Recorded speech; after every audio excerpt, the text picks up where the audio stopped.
Tolee, akkam jirtu hordoftoota Oromiyaa Education Tuubii. Har'a immoo kan wajjin ilaallu keemistirii kutaa 12ffaa boqonnaa 2ffaa elektiroo keemistirii waan jedhamudha jechuudha. Amma xumuraatti akkana wajjin taatan isin affeeraa.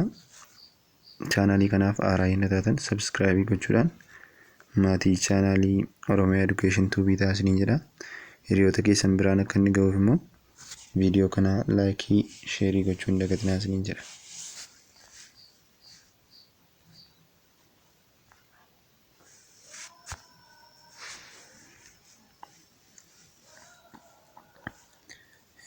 Chapter 2 maal jedha? Electro chemistry jedha jechuudha. Electro chemistry jedha. Isa jalatti 2.1 irra kan jiru oxidation reduction reaction waan jedhamudha. Isa wajjin ilaalla jechuudha.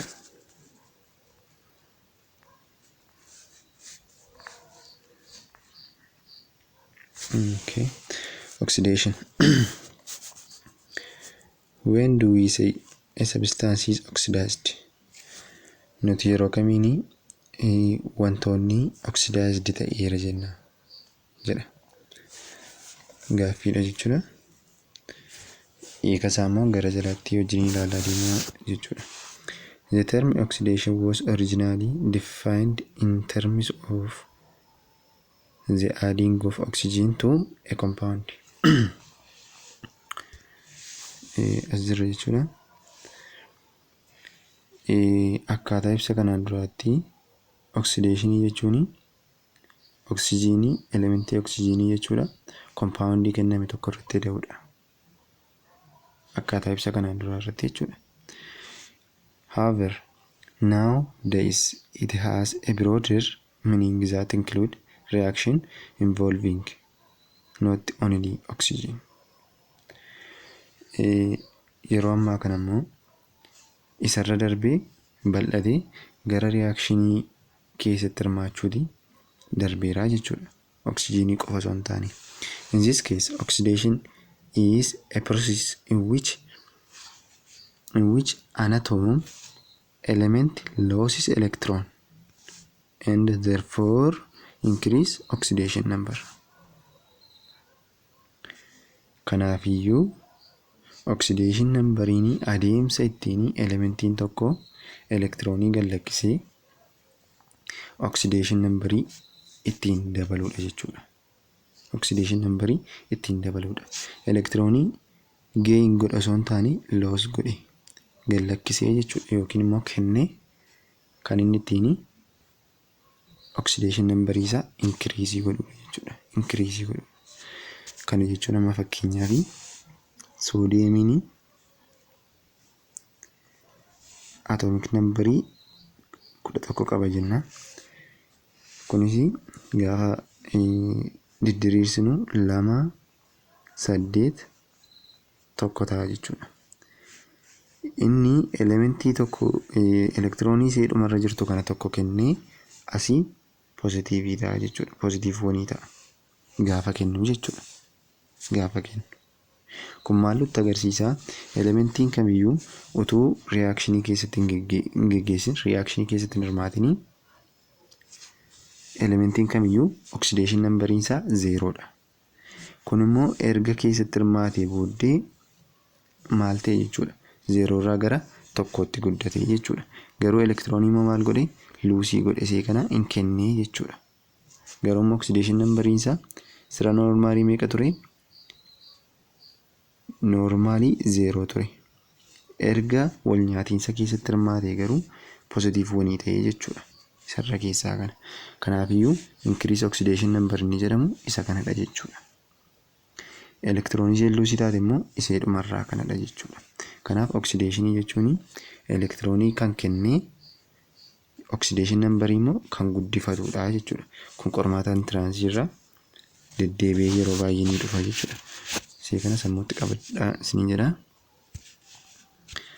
Itti dhufee waan jiru immoo wajjin ilaallaa jechuudha.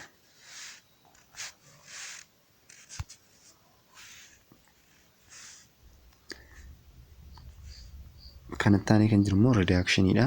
Redakshinii jechuun maal jechuu akka inni ta'e wajjin ilaalla jechuudha. When do we say a substance is reduced? nuti yeroo kamiinii wantoonni reduced ta'e jenna, xiqqaate jenna. Can oxidation occur without reduction and vice versa? Oxidationiin reductionii malee ta'uu danda'a yookiin argamuu danda'a, yookiin immoo reductioniin oxidationii malee argamuu danda'a jedha. Deebiin isaas isaan maganaa barannu keessatti argama jechuudha. The term reduction was originally used to describe the production of a metal from an ore. Jechi reductionii jedhu kuni bu'uurri isaa kan inni ibsu elementoota bakka argama isaaniitii produce gochuudhaan yookiin immoo oomishuutiin jecha reduction jedhu kana fayyadamna jechuudha. Sibiilota garaagaraa bakka argama isaanii keessaa baasnee itti fayyadamuutiin oomishuutiin jecha reductionii jedhu kana fayyadamna jechuudha. Yeroo ammaa kanatti immoo it has been modified through time to include as a reaction. Yeroo ammaa kana immoo modify ta'ee gara wantoota baay'ee of keessatti qabachuutti darbee jira jechuudha. Reactionoota garaagaraa. Thus, reduction is a process in which an atom gain electron, therefore decrease its oxidation number. Reduction jechuun immoo adeemsa ittiin elementiin tokko yookiin atomiin tokko elektiroonii ofitti fudhatee lakkoofsa oxidation number isaa immoo ittiin xiqqeessudha jechuudha.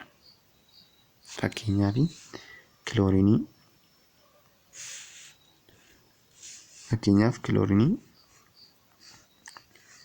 17 qaba. Valence elektirooniin isaa 2, 8, 7 jechuudha. Elektiroonii tokko fudhateetu 2, 8, 8 ta'a. Elektiroonii tokko ofitti fudhate.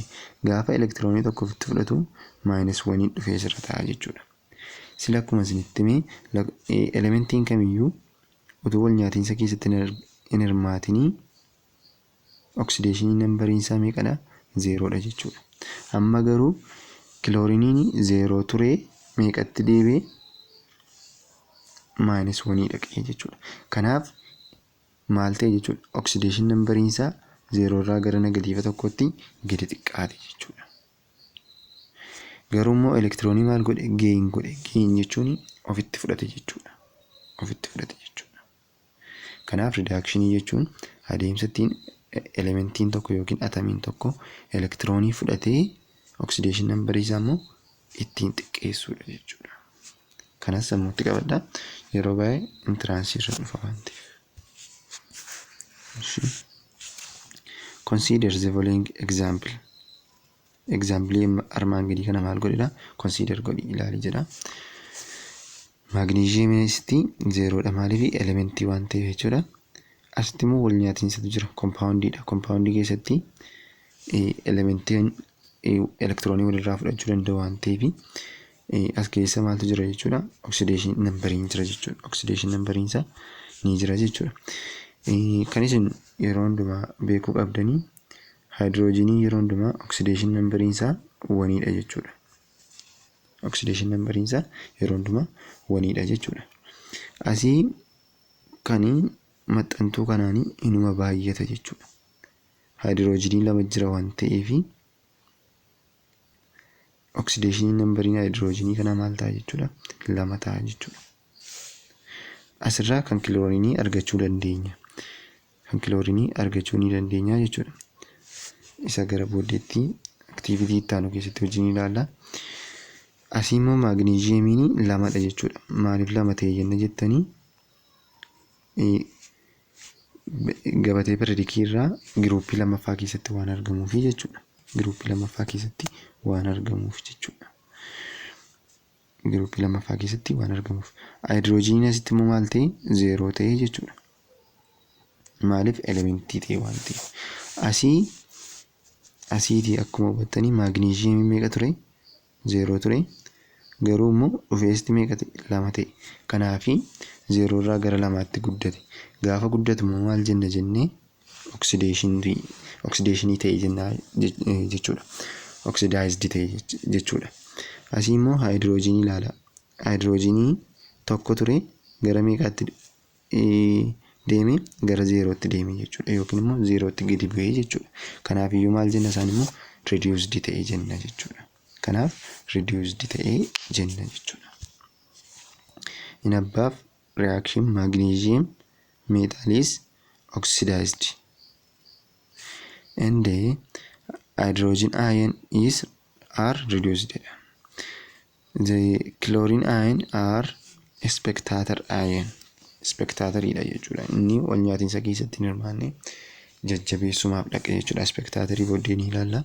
Spectatorii lammansaayyuu kan commentaatorii yookiin immoo akka wal qabsiistuutti fayyadu jechuudha. Note that oxidation and reaction are always occur in pair. Yeroo hundumaayyuu oksideeshinii fi ridaakshiniin adda adda ba'anii argamuu hin danda'an gonkumaayyuu jechuudha. Gonkumaayyuu yeroo hundumaa kan isaan ittiin argamanii bifa peeriitiin jechuudha. Oksideeshinii jira yenna ta'e bukkee isaa immoo maaltu jira jechuudha? Ridaakshiniitu jira jechuudha. Ridaakshiniitu jira jechuudha. Since oxidation and reaction cannot occur independently. Qofaa isaaniitti of danda'anii jiraachuu hin danda'an. They as all the wool called redox reaction. Maqaan isaanii walitti dabalamee maal jedhama? Redox reaction jedhama. Kunis red inni jedhamu kuni redox irraa yommuu fudhatame, redaction irraa yommuu fudhatamu, ox inni jedhamu kun immoo oxidation irraa fudhatamee jechuudha. Walitti dhufee redox jedhamee waamama jechuudha. Redox reaction jechuun redaction oxidation reaction jennee isa waamnu sanadha jechuudha. Activity 1.2 2.1 from a group and discuss the following question and present your answer to the class. Kun kan keessanidha garuu waan sin fayyaduuf immoo wajjiniin hojjennaa jechuudha. Which of the following reaction are redox reaction? Explain your answer for each case. Kanneen armaan gadii keessaa kamtu redox reactionidha jedha. Asirratti wanti kitaaba keessan kaa'ee dhabamuyyuu kaarikulamii isa duraaniirraa jechuudha. Warreen redox reaction ta'uu hin dandeenye irra jira jechuudha. Fakkeenyaaf double displacement reactioniin redox reaction ta'uu hin danda'u jechuudha. Garuu isa armaan gadii kanan hojjenna jechuudha wajjin. Kaalshiyeemiidha. Asitti 0 ture jechuudha kaalshiyeemii. Kaalshiyeemii asitti 0 ture. Maaltu oksideeshinii nambariin isaa jechuudha. Asitti haayidroojiniin meeqa jira? +1 jira jechuudha. +1 tu jira. Oxidation number of calcium 0 dha. Kan hydrogen immoo +1 tu jira jechuudha. Itti fufee calcium asii +2 dha. Eessaa fiddisa jechaa jirtanii fi sila isinitti himeen ture. Kan hydrogenii dhaabbataadha. Kan elementii immoo yeroo hundumaa maalodha? 0 dha. Kan calcium asirraa akkamittiin arganna isa jedhuu fi yeroo hundumaayyuu bifa biraakeetii kanaatiin jira yenna ta'e.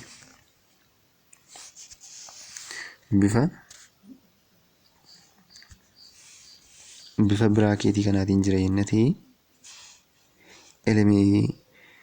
isii asitti argamtu kana fudhanna jechuudha. Isii asitti argamtu kanatu koefficientii achitti argamtu kanatu fudhanna jechuudha. Kanaaf maal ta'a? +2 ta'a jechuudha kaalshiyeemiin asitti.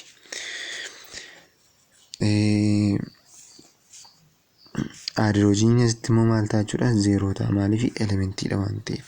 Asitti garuu meeqa ture? +1 ture jechuudha. Kanaafi kun maalodha jechuudha? Jijjiirraa yookiin immoo waliin jijjiirraa elektiroonii jira waan ta'eef keessaa redox reaction jennee waamuu ni dandeenya jechuudha. Redox reaction jennee waamuu ni dandeenya jechuudha. Okay. B ilaala. B immoo maal jedha? kun immoo double displacement reaction inni nuyi jennu isa kanadha jechuudha. Maaliif asii hydrogeniin dhufe isa kanatti makame, soodiyemiin immoo dhufe sulfur trioxideetti makame jechuudha. Sulfur trioxideetti makame jechuudha. Lamman isaanii bakka wal jijjiiranii jechuudha. Kanaafiyyuu maalodha? Non redox reaction jennee waamna jechuudha kana. Non redox reaction jennee waamna. Double displacement reaction ta'inaan yeroo hundumaayyuu maalodha? Non redox reaction dha jechuudha. Non redox reaction jennee waamuu ni dandeenya jechuudha. Inni kunis akkasumadha asirra ni jirus double displacement reaction waan ta'eef maal miti? Redox reaction miti jechuudha. Gaaffii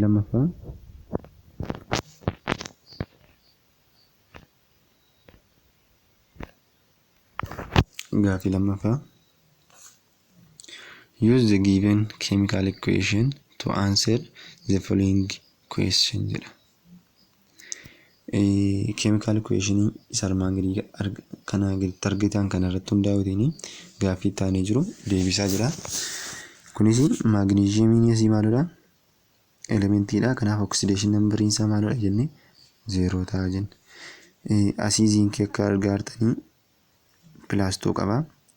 Irratti barreeffamee jiraannaani isa irratti barreeffame sanadha jechuudha. Elementii matee amma fakkeenyaaf magnesium kanasti +3tu jedhee irra ta'eeti isuma irra keessaa kana fudhannaa jechuudha. Garuu bifa elementiitiin jira ta'ennaan akkasittiin 0 fudhannee dabarra jechuudha. Kanaaf asii akka argaa jirtanitti magnesium asii 0 ture asii +2 ta'e. Kana jechuun hin dabalee jechuudha.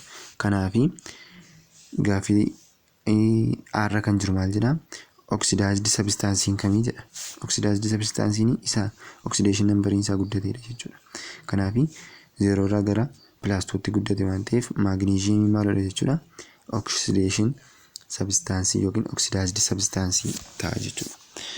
Gara zinkiitti immoo gaafa dhuftanii zinkiin immoo +2 irraatu gara maalitti xiqqaate? Gara 0tti xiqqaate jechuudha. Kun immoo maal ta'e jechuudha? Gadi xiqqaate. Kanaaf maal ta'a? Reduced substance ta'a jechuudha. Kanaaf reduced substance eenyudha? Zinkii ta'a jechuudha. Zinkii ta'a jechuudha. Sirra kan jiru immoo oxidizing agent kan ta'e kamidha? Akka magnesiumiin elektiroonii kennu kan godhe eenyudha jechuudha. Kana jechuun oxidizing agent jechuun maal hojii wal qixxeedha? Reduced substance hojii wal qixxeedha jechuudha. Magnesiumiin akka inni elektiroonii kennu kan godhe eenyudha jechaa jira jechuudha. Kanaaf deebiinsaa eenyuun ta'a jechuudha? Zinkii ta'a jechuudha. Oxidizing agent jennaan. Agentiin kun yeroo hundumaa maal agarsiisa? Sababa jechuudha. Eeyyuutu akkas godhe akka jechuudha jechuudha. Sababa isaa kan ta'e kamidha akka jechuuti. Kanaaf oxidizing agentiin eenyu hojii wal qixa? Reduced substance hojii wal qixa jechuudha. Kunis gaaffiin tiransii irra baay'ee deddeebi'anii dhufa jechuudha. Kaarikulamii kanaan duraa keessatti gaaffii dhiirra kan jiru immoo reduced agentiin immoo kamidha jedha. Akka zinkiin elektiroonii fudhatu kan godhe eenyudha akka jechuuti jechuudha. Kanaaf kan akkas godhe eenyudha jechuudha? Magnesiumidha jechuudha. Magnesiumiin elektiroonii kenne zinkiin elektiroonii akka inni fudhatu godhe jechuudha. Kanaaf reduced agentiin immoo eenyu hojii wal qixa? Oxidizing substance hojii wal qixa jechuudha. Oxidized substance wajjin wal qixxeedha jechuudha. Kana fakkaata. Itti aanee gaaffii sadaffaa irra kan jiru calculate the oxidation number of carbon irra kan jiru carbon jedha. In compoundii kana keessatti oxidation number kan carbonii calculate godhi jedha. Calculate godhaa jechuudha. kana gaafa hojjennu maal goona? Kani kaarboonii barbaadaa irra waan ta'eef koefficientii isii kana 2x goona jechuudha. 2x iddoo x kana maaltu gara kan oxidation number of kaarbooniiti jechuudha. X maal bakka buuti? Oxidation number of kaarboonii bakka buuti jechuudha. Ittaanee asirra kan jiru negatiivtuudha. Negatiivtuudha jechuudha. Negatiivtuun eeyyotiif dhaabata? Oksijiiniitiif dhaabbata jechuudha. Oksijiiniitiif dhaabbata jechuudha. Kanaafi maal goona? Plus 4 times minus 2 goona jechuudha.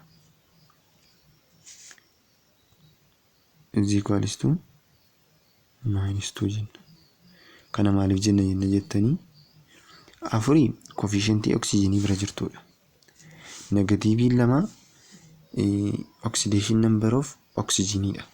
Kana jechuun oxidation numberiin oksijiinii yeroo hundumaayyuu negatiivii 2. Yeroo hundumaayyuu negatiivii 2. Kunis calculationii kan elementoota kan biraa akka nuyi argannuuf nu fayyada jechuudha. Akka nuyi argannuuf nu fayyada jechuudha. Yeroo hundumaa lakkoofsa asirratti argamtu kana wal qixxee gooneetu negatiivii itti barreessina jechuudha. Fakkeenyaaf asirratti hin argamu. Asirratti sababii hin argamneef 0 goona jechuudha. Itti dhufna gara booddeetti. Gara booddeetti itti dhufna. Kanaaf minus 2 goone jechuudha. Minus 2 seen kun immoo eessaa dhufte isa jedhamuu fi kan oxidation number of oksijiiniiti jechuudha. Kanaafi 2x minus 8 is equals to minus 2. Minus 2 ta'a jechuudha.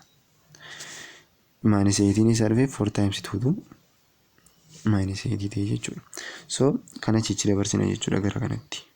Termoota wal fakkaatoo walitti dabarsinaa jechuudha. Kanaaf 2x is equals to positive 6 ta'a jechuudha. Maaliif negatiivii 8 gaafa cichi darbu plus 8 ta'a, minus 2 plus 8 immoo maal ta'a? Positive 6 ta'a jechuudha. Gama lammansaa gaafa lamaaf irru gatii x keenya meeqa ta'a jechuudha? 3 ta'a jechuudha. Gatiin x keenya 3 ta'a jechuudha. Akkasitiin kan kaarboonii calculate dandeenya. Kanaafi oxidation number of carbon in this compound is positive 3 jennee kaa'uu dandeenya jechuudha. 3 jennee kaa'uu dandeenya jechuudha. Isa biirra jirutti gaafa dabarru chromium in this compound. Compoundii kana keessatti kan chromium kan isii kana barbaanna jechuudha. Kan isii kana barbaanna jechuudha. Asirratti wanti isin hubachuu qabdanii kan elementoota kanneen akka pootaasiyeemii kana dhaabbataadha jechuudha. Amma fakkeenyaaf kan giruuppii 2 yenna ta'e giruuppii 1 fi giruuppii 2 giruuppii isaanii wajjin wal qixa jechuudha. Giruuppii 1 yenna ta'e oxidation numberiin isaa 1dha. Giruuppii 2 yenna ta'e oxidation numberiin isaas 2dha jechuudha. Kanaaf pootaasiyeemiin giruuppii 2 keessatti argama waan ta'eef oxidation numberiin isaa maal goonee fudhanna jechuudha? 2 goonee fudhannaa jechuudha. Kanas akka ergammaatti hojjenna jechuudha. Kunis maal jenna? Kan chromium barbaadaa irra waan ta'eef kan pootaasiyeemii maal goonee fudhanna? 2 times 2 goona jechuudha. 2 kuni kan maaliiti? Kan pootaasiyeemiiti jechuudha. Pootaasiyeemiin giruuppii 2 keessatti argama waan ta'eef. So kan eenyu barbaadaa irraa kan chromiumiti waan ta'eef x goona jechuudha iddoo chromium. Chromium bukkee coefficientiin hin jiru yookiin subscriptiin hin jiru waan ta'eef x ma tokko duwwaa fudhannaa jechuudha. So times plus 4 times minus 2 jenna jechuudha. Is equals to 0. Maaliif 0 jenna? Atuu akka elementii isa kana irra keessa kanatti barreeffameera ta'eeti isaasitti barreessina turre jechuudha. Garuu amma achitti hin barreeffamne waan ta'eef is equal to 0 goonee fudhannaa jechuudha. So lakkoofsa kana gaafa waliin baay'isnu 4 ida'uu x hir'isuu 8 wal qixa 0 ta'a jechuudha.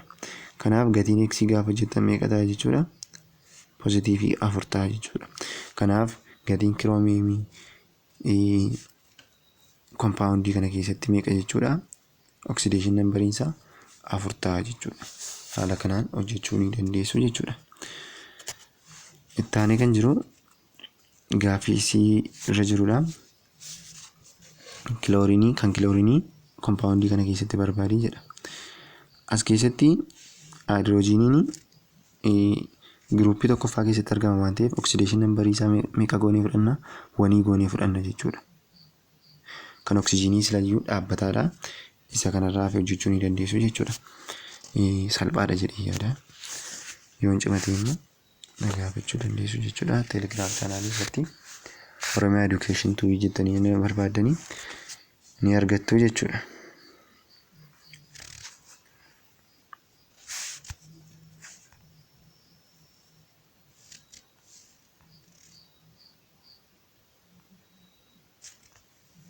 Itti aanee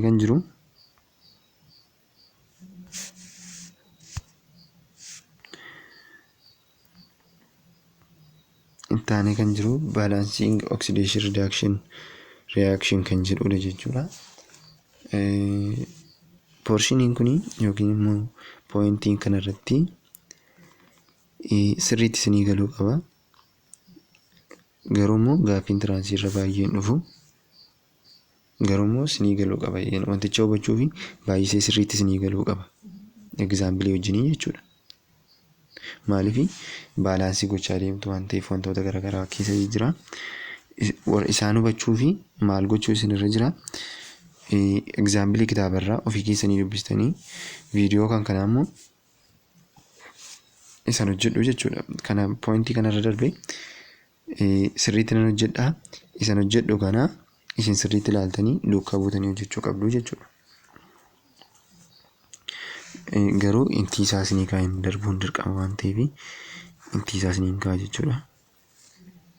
Balancing oxidation reaction. What scientific law is used balancing chemical equation? Chemical equation keessatti kan nuti yookiin saayinsiin baalaansii gochuu keessatti equation kamiin fayyadamaa jedha. Because atoms are neither created nor destroyed in an ordinary chemical reaction. Chemical reaction keessatti atomiin hin badus hin uumamusidha. Chemical equation must have equal number of atoms of each element on the reactant and product side. Yeroo hundumaayyuu chemical equation nuu kenname keessatti product sideis reactant sideis wal qixxee ta'uu qabu jechuudha. Elementiin achi keessatti argaman. Elementiin product sideetti argamuu fi reactant sideetti argamu wal qixxee ta'uu qaba jechuudha. In addition, the net electrical charge in the reactant side must equal to net electrical charge in the product side. Inni reactant sideetti argamu maal yoo wal qixxee ta'uu qaba? Reactant sideetti hin argamu isa product side wajjin must wal qixxee ta'uu qaba jechuudha. The method used to balance redox reaction are change oxidation number method and half reaction method. Akkaataan redox reaction balance itti goonu lamatu jira. Innis change oxidation number method fi half reaction method jedhamee waamamaa jechuudha. Isa inni jalqaba balancing redox reaction using change in oxidation number method isa jedhamudha jechuudha. Isa wajjin ilaalla.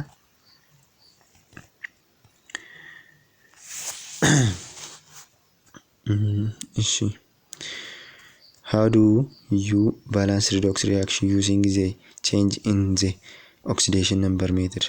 Akkamittiin oxidation number method fayyadamnee balansii redox reaction balansii gochuu dandeenya jedha. This method is used to balance redox reaction that do not occur in aqueous solution. redox reaction kan nuti fayyadamnu meetodii kana fayyadamnee kan redox reaction baalaansii goonu yeroo kamidha aqueous solution gaafa hin jirredha jechuudha. Kan biraan immoo the reaction that do not involve in iron bifa ionitiin kan hin jirre keessatti jechuudha kan nuti fayyadamnu. Step is used to balance chemical equation using the change in oxidation number state method. Oxidation redox reaction redox reaction karaa nuti ittiin baalaansii goonu inni tokko change in oxidation state method kana step armaan gadii qaba jechuudha. Isa wajjin ilaalla. Step tokkoffaa maal jedhama? Write unbalanced chemical equation. Kana jechuun baalaansii amma fakkeenyaaf bifa himaatiin isinii kenname hin ta'e chemical equation tokko barreeffamee bifa himaatiin isinii kenname hin ta'e gara equation chemical equation barreessuutti dabartu jechuudha. Itti fuftanii assign oxidation number to all elements in the reaction. Oxidation number maal isaaniirra keessu mataa isaanii elementoota achi keessatti argaman hunda isaaniirra oxidation number isaaniirra keessa isaatti barreessitu jechuudha. Sadaffaa irratti from the changes in oxidation numbers identify the oxidized and reduced species. Erga mataa isaa irratti barreessinee booddee kamtu oxidized ta'e kamtu immoo reduced ta'e jennee adda baasna jechuudha. So itti fufnee afuraffaa irratti compute the number of electron lost in the oxidation and gain in reduction from oxidation numbers changes.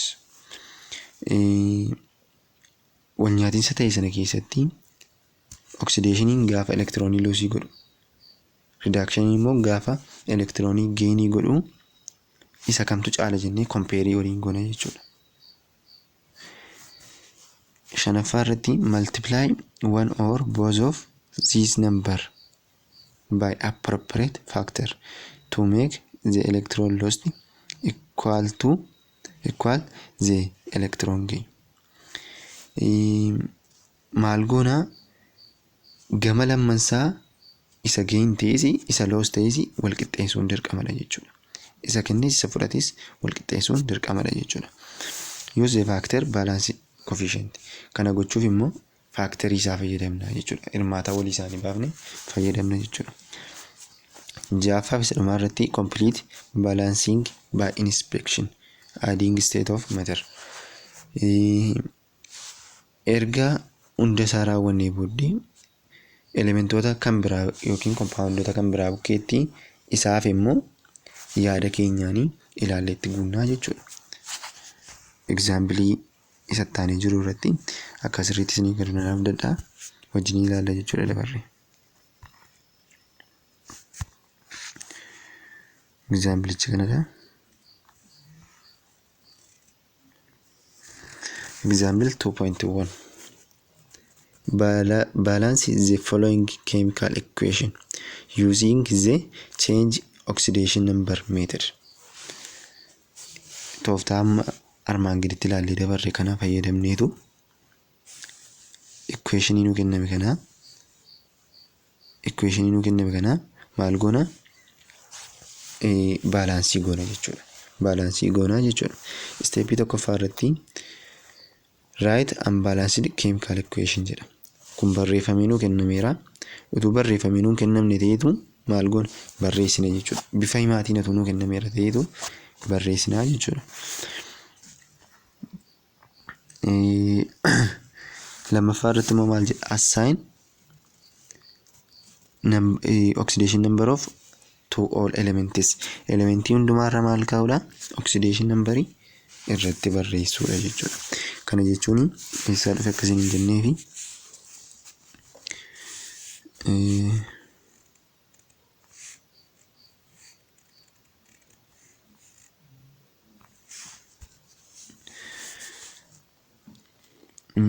kan liidii yeroo hundumaa meeqadha 2 tuudha jechuudha. Liidii yeroo hundumaa tuu qaba. Salfariin immoo asii -2 ta'uu qaba jechuudha. Yeroo hundumaa wanti isin hubachuu qabdanii kompaawundoonni lama isinii kennamanii kompaawundiin tokko isinii kennamee elementoonni achi keessatti argamanii oksideeshinii nambariin isaanii walitti daamee 0 ta'uu qaba jechuudha. Kana jechuun amma fakkeenyaaf kan liidii 2dha. Kan salfarii immoo -2dha. Walitti daamee meeqa ta'e jechuudha? 0 ta'e jechuudha. Walitti daamee 0 ta'e jechuudha.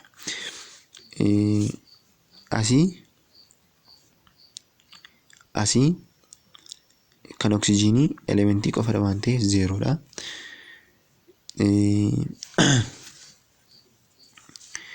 Kan asii immoo kan liidii 2dha. Isuma asitti ture jechuudha. Achi as darbee itti fufee kan oksijiinii asitti meeqa jechuudha? -2 ta'e jechuudha. Asii meeqa ture? 0 ta'e ture jechuudha. Asitti meeqa ta'e? -2 ta'e jechuudha. Asii salfariinii asii -2 ture. Asitti immoo meeqa ta'e jechuudha? Poozitiivii 4 ta'e jechuudha. Oksijiinii asii 0 ture. Asitti immoo meeqa ta'e jechuudha? -2 ta'e jechuudha. Isuma gubbaatti hojii ilaalla. Isteeppii sadaffaarra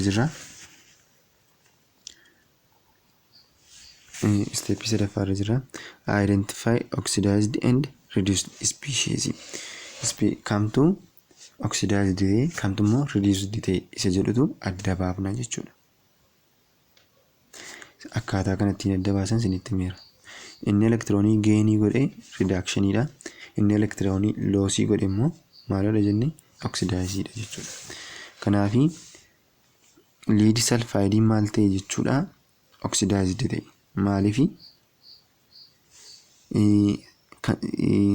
oxidation number of sulfuriin -2 ture meeqatti jijjiirame? +4 tti jijjiirame waan ta'eef. Elektiroonii 6 kennee +4 ta'e waan ta'eef jechuudha. +4 ta'e waan ta'eef jechuudha. Asii kan oksijiinii yenna fudhattan immoo 0 irraatu gara meeqaatti xiqqaate? Gara -2 tti xiqqaate. Kanaafiyyuu maal ta'e inni immoo reductionii ta'e jechuudha. Itti fufee isteeppii 4 irraa compute electron lost and electron gained. Elektiroonii lost ta'ee fi elektiroonii gain ta'etu waliin madaalla jechuudha. Elektiroonii lost ta'ee fi elektiroonii gain ta'etu waliin madaalla jechuudha. As keessatti elektirooniin lost ta'e elektiroonii 6dha. Elektiroonii 6 akkamittiin asii salfariin meeqa ture? -2 ture. Asii immoo 4 kenne. Elektiroonii 6 kenneetu silammoo 2 fudhatee ture waan ta'eef -2tti daatee jechuudha. Yeroo kana maal ta'e? +4 ta'e jechuudha. Kanaaf elektiroonii meeqa kenne? Elektiroonii 6 kennee jechuudha. Kanaaf elektiroonii lost ta'e meeqadha jechuudha? Elektiroonii 6 jechuudha. Elektirooniin gain ta'e immoo elektiroonii 2dha jechuudha. Kunis oksijiiniin meeqa ture? 0 ture. Meeqa fudhate? 2 fudhatee jechuudha. Kun garuu tokkoon oksijiiniitiif jechuudha. As keessa amma fakkeenyaaf oksijiinii 2tu jira. Oksijiinii 2 isaanii elektiroonii 4 fudhatu jechuudha. Tokkoon isaa meeqa fudhate? Tokkoon isaatu 2 fudhate waan ta'eef jechuudha. Tokkoon isaa 2 fudhate waan ta'eef jechuudha. Isteeppii 5ffaa irratti multiply by factor to make electron lost equal to electron gain and use the factor as coefficient jedha. Barreessina. Isti equationichuma barreessinu. Lead sulfide plus oxygen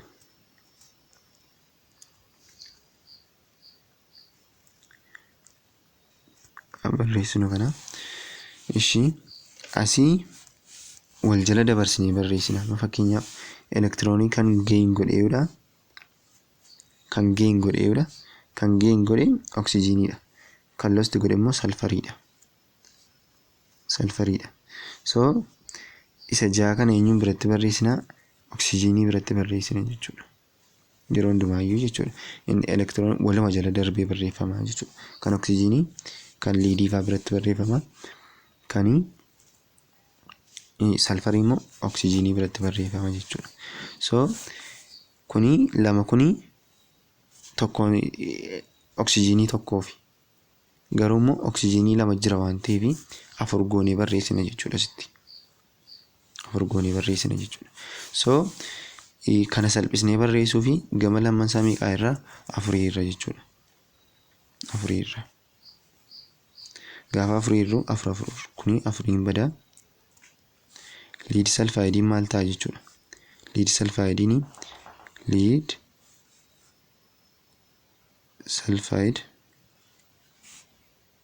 plus 3/2 kun eessaa dhufe? 6 lamaan 3 ta'a. 4 immoo lamaan 2 ta'a jechuudha. Oksijiin jennee barreessina jechuudha. Kun akka kitaaba keessan irratti argamu.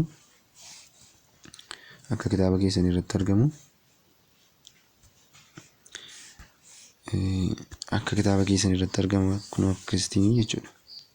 3/2 kun eessaa dhufte? 6tu 4 hiramee 2 lamaan caccabee jechuudha. Akkasittiin ni hojjetama jechuudha. Isa booddee yennaa kanii elementoota kana waliin madaaltanii salfarii as jiruu fi salfarii as jiru waliin madaaltanii kan waliin ginne jira yenna ta'e lakkoofsa bukkee isaatti dabaltanii bifa koefficientiin jechuudha. Akka inni wal madaalu gootu jechuudha. By complete balancing by inspection isa jedhamu sana jechuudha.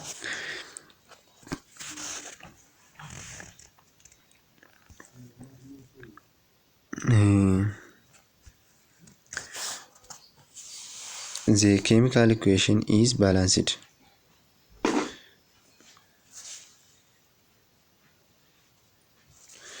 The chemical equation is balanced because the number of atoms in the reactant side equal to the number atom in the product side. Chemical equation armaan nutti agarre kuni balaansidii ta'eera. Maaliif elementoonni reactant side argamanii fi elementoonni product side argamanii wal qixxee sababii ta'aniif jechuudha. It can also be confirmed that net charge is 0 in each side. Each side irratti net charge elektirooniin 0 yenna ta'e confirmii nuu ta'uu danda'a jechuudha.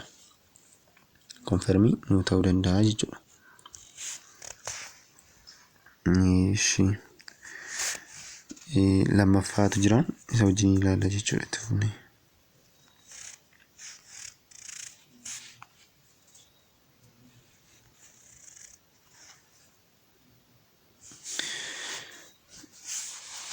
Gaaffii lammaffaa. Balance the following chemical equation by using the change in oxidation number method. Change oxidation number method fayyadamiiti maal godhee isa armaan gadii kanatti argamu maal godhee jechuudha. Baalaansii godhii jedhee jechuudha. Itti fufnee ilaalla.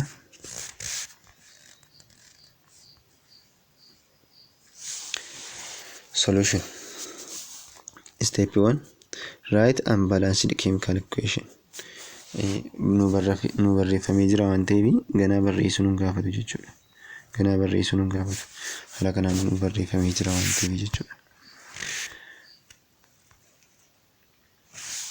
Step 2 irratti immoo assign oxidation number to the element that change their oxidation number.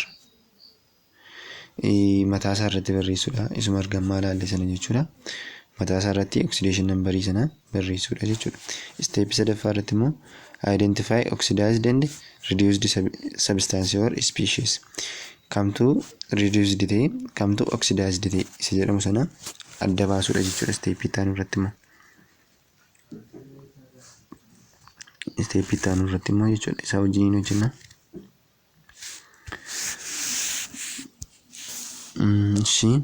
Asii akkuma argamu koppariin elementii qofadha waan ta'eef zeeroodha jechuudha. Oksideeshin nambariin isaa zeeroo ta'a jechuudha. Asii haayidroojiniin tokkodha. Oksijiiniin negatiivii 6dha. Kanaafiyyuu kan naayitiroojiinii argachuu dandeenya jechuudha. As keessatti haayidroojin naayitireetii keessatti yeroo hundumaa akkuma argamaa isinitti hime elementii hundumaa keessatti oksideeshin nambar of oksijiinii meeqa isiniin jedhe negatiiv 2dha isiniin jedhe. Kanaaf haayidroojiniin 1 qabna pilaas gatii naayitiroojiinii x bakka buufna hin beekne waan ta'eef jechuudha. Kan oksijiinii immoo meeqa ta'a jechuudha negatiivii 6 ta'a jechuudha. Yeroo hundumaa meeqaan baay'istu koofishentii isas jiru kanatu negatiivii 2 baay'istu jechuudha. Kanaaf 6 ta'a. Asii irra keessa kanatti lakkoofsi barreeffamee jiru waan ta'eef meeqa goone fudhanna 0 fudhannaa jechuudha. So gatiin x meeqa ta'a jechuudha 5 ta'a jechuudha. Maaliif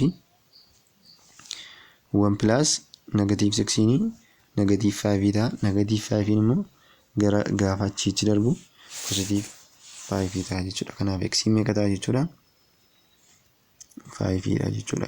Kanaaf oksideeshin nambar of naayitiroojiinii meeqa jechuudha 5 ta'e jechuudha. Asirratti gaa kan nuti hubannu asii kan naayitiroojiinii meeqa jechuudha pilaas 5 ta'eera. Kan koopparii asii 0dha.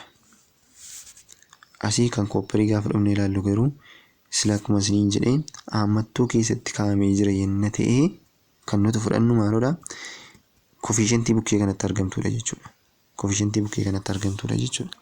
Kanaafiyyuu kan koopparii asii meeqa pilaas 2dha jechuudha. Asii meeqa ture 0 ture. Yerootti qabachaa deema. Kan naayitiroojiinii immoo asii meeqa ta'e jechuudha. Naayitiroojiin monooksaayidii keessatti gatiin naayitiroojiinii x jenna jennee kan oksijiinii immoo -2 ta'a jechuudha. Maaliif koofishentiin bukkee kanaa tokko waan ta'eef 1 times -2 mataa jechuudha. Is equals to 0. So gatiin x gaafa achi darbu meeqa ta'a 2 ta'a jechuudha. Is equals to 2 ta'a jechuudha. So kan naayitiroojiinii 5dha. Kan koopparii 0dha. Asitti pilaas 2dha. Asitti immoo meeqa ta'e jechuudha kan naayitiroojiinii pilaas 2 ta'e jechuudha. Kanaafi kan oksidaayizd ta'e eenyudha jechuudha kooppariidha jechuudha. Kooppariin meeqa irraa ka'ee dhufe 0 irraa gara pilaas 2 dhufe. Naayitiroojiiniin immoo 5 irraatu gara pilaas 2 ta'e jechuudha. Kanaafi kan ridiusd ta'e eenyudha naayitiroojiiniidha. Kan oksidaayizd ta'e immoo kooppariidha jechuudha. Haala kanaan hojjetama jechuudha.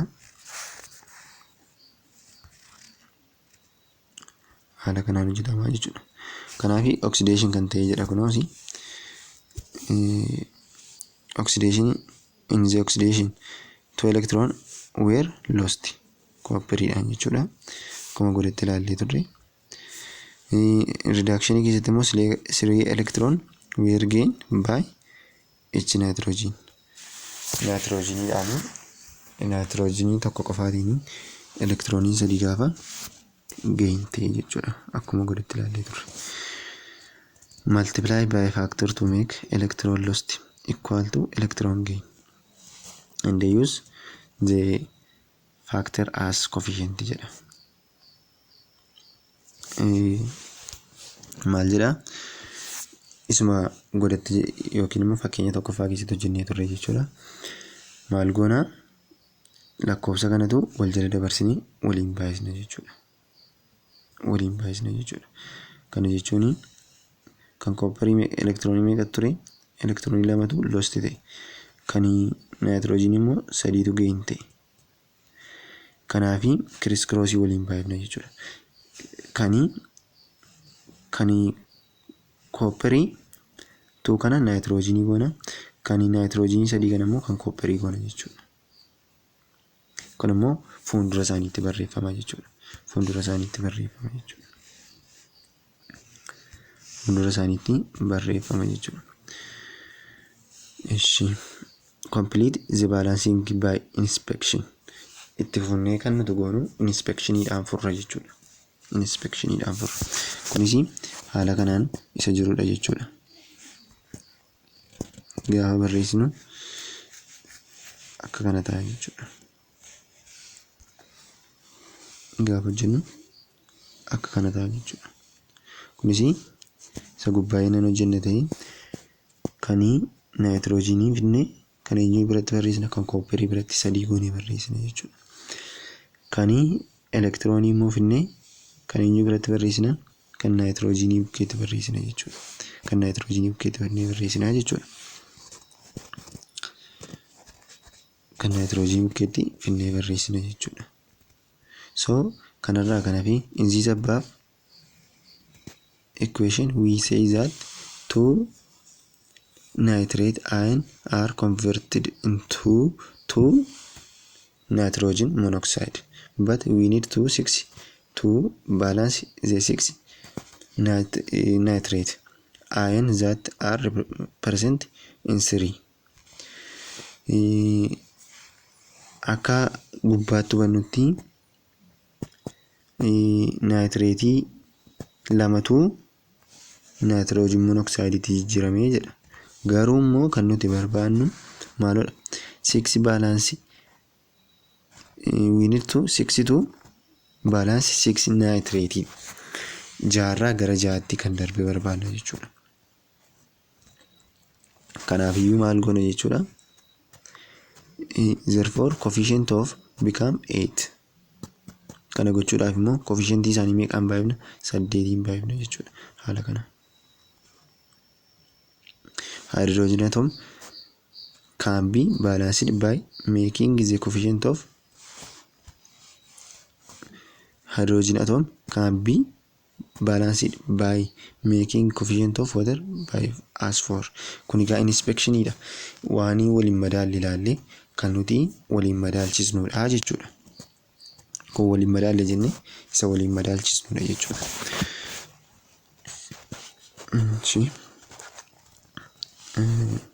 Amma karaa nuyi ittiin konfirmii goonu elementoonni as jiran fakkeenyaaf asii koopperii 3 jira.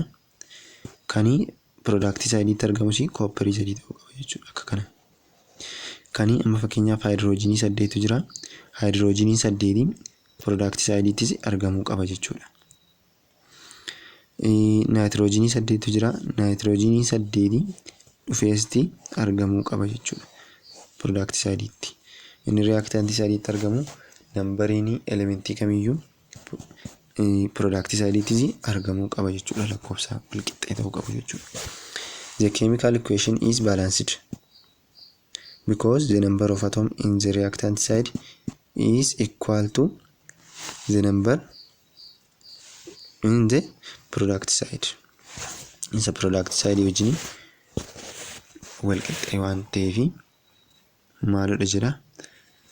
Balanced ta'eera jedha jechuudha. Balanced ta'eera jedha jechuudha.